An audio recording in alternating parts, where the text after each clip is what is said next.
नमस्कार फ्रेंड, मेरा नाम है रमेश कुमार और आप देख रहे हो अपनी मारवाड़ी। अगर फ्रेंड आपको मारवाड़ी सीखनी है तो आप मेरे आपने मारवाड़ी यूट्यूब चैनल को सब्सक्राइब कर लीजिए। मैं यहाँ पर कंटिन्यू कन्वर्सेशन लेके आता रहता हूँ और बेल आइकन को प्रेस कर दीजिए ताकि आने वाले वीडियो का नोटिफिकेशन आपको मिलता रहे। मैंने आज के पार्ट में 2 स्ट्रक्चर के ऊपर बात की है, तो चलिए हम स्टार्ट करते हैं पार्ट 49। तो फर्स्ट सेंटेंस है, अगर ऐसा ही चलता रहा तो कोई तुम्हारी इज्जत नहीं करेगा। ये सेंटेंस तब बोला जाता है जब कोई कुछ गलत कर रहा हो और तब उसको समझाने के लिए बोला जाता है कि आप अगर ऐसा ही करते रहे तो आपकी कोई भी इज्जत नहीं करेगा। इसकी मारवाड़ी होगी, अगर यही चाल तो रियो तो कोई था की इज्जत को नहीं करे लो। अगर यही चाल तो रियो तो कोई था की इज्जत को नहीं करे लो। इसकी इंग्लिश होगी, if this goes on no one will respect you. यहाँ इफ दिस गोज ऑन का मतलब होता है अगर ऐसा ही चलता रहा तो। नेक्स्ट सेंटेंस है, अगर ऐसा चलता रहा तो तुम कभी पास नहीं होंगे। ये हम तब बोलते हैं जब कोई स्टूडेंट है और पढ़ाई नहीं कर रहा है, उनका एग्जाम नज़दीक आ गया फिर भी, तो हम ये चीज़ बोलते हैं। इसकी मारवाड़ी होगी, अगर यही चाल तो रियो तो थे कदी पास को नहीं बोला। अगर यही चाल तो रियो तो थे कदी पास को नहीं बोला। इसकी इंग्लिश होगी, if this goes on you will never pass. Next sentence है, अगर ऐसा ही चलता रहा तो कोई तुम्हारी परवाह नहीं करेगा। ये तब बोलते हैं जब हम किसी को बिना वजह किसी को बार बार डांटते रहते हैं तो आखिर में ऐसा हो जाता है कि वो परवाह करना बंद कर देता है। इसकी मारवाड़ी होगी, अगर यही चाल तो रियो तो कोई था की परवाह को नहीं करे लो। अगर यही चाल तो रियो तो कोई था की परवाह को नहीं करे लो।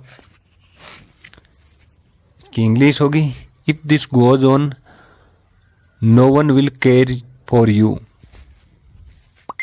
नेक्स्ट है, अगर ऐसा चलता रहा तो कोई तुमसे बात नहीं करेगा। हम तब बोलते हैं जब हम किसी से हर किसी से लड़ाई झगड़ा करते रहते हैं, किसी से ढंग से बात नहीं करते, तो आखिर यही होता है कि कोई भी बात करना पसंद नहीं करता। इसकी मारवाड़ी हो गई, अगर यही चाल तो रियो तो कोई थाओ बात को नहीं करे लो। अगर यही चाल तो रियो तो कोई थाओ बात को नहीं करे लो। इसकी इंग्लिश होगी, if this goes on no one will talk to you. Next है, अगर ऐसा चलता रहा तो हम कहाँ जाएंगे। इसकी मारवाड़ी होगी, अगर यही चाल तो रही हो तो आप जाऊँ ला कटे। अगर यही चाल तो रही हो तो आप जाऊँ ला कटे।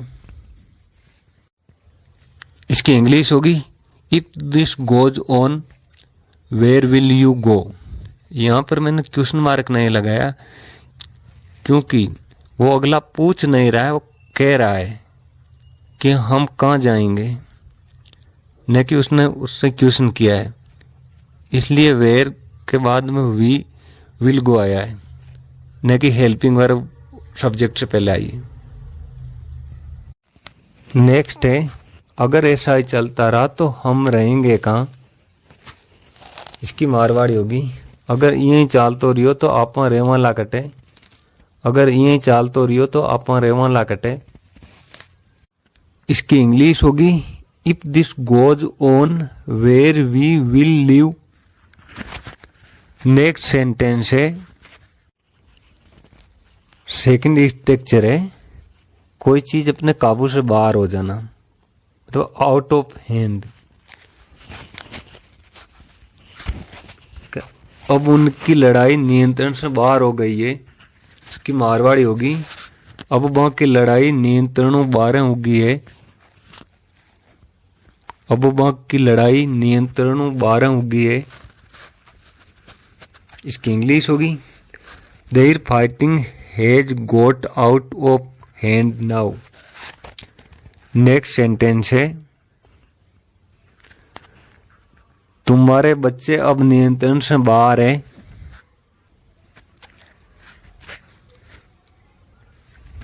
ये हम तब बोलते हैं जब छोटे बच्चे होते हैं उस समय उनसे लाड प्यार से करने से वो कुछ बिगड़ जाते हैं, मतलब फिर वो अपना कहना मानना ही बंद हो जाते हैं, तो ये उसके लिए बोला गया है। इसकी मारवाड़ी होगी थाका टाबर अब वर्ष में कोनी रिया, थाका टाबर अब वर्ष में कोनी रिया।